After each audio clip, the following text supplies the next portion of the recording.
They said she disappeared without a word. One morning she packed her life into a single suitcase and drove until the world behind her stopped calling. But secrets dawn.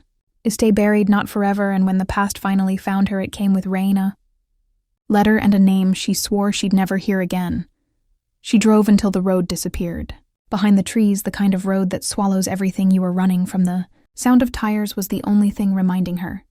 She was still moving her hands, shook a little on the steering wheel, but she kept going because stopping meant remembering, and she was done remembering. The world behind her was heavy and gray, full of names that still hurt when she heard them spoken.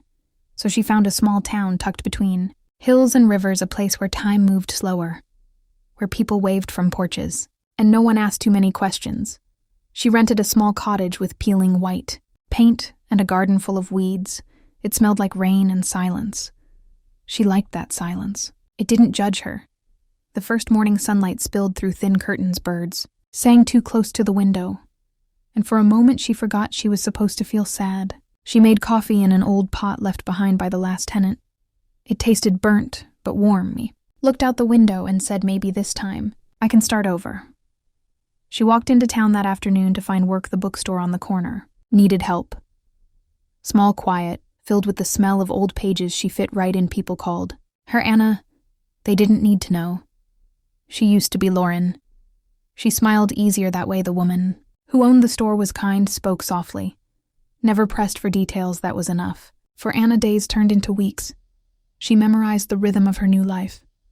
The creak of the store door, the bell above it that rang with every customer, the way the sunlight hit the same spot on the floor each afternoon. She would stand there just to feel it. She wrote little notes to herself on scraps of paper. Things like, keep going, or peace takes time. Her handwriting steadier each day.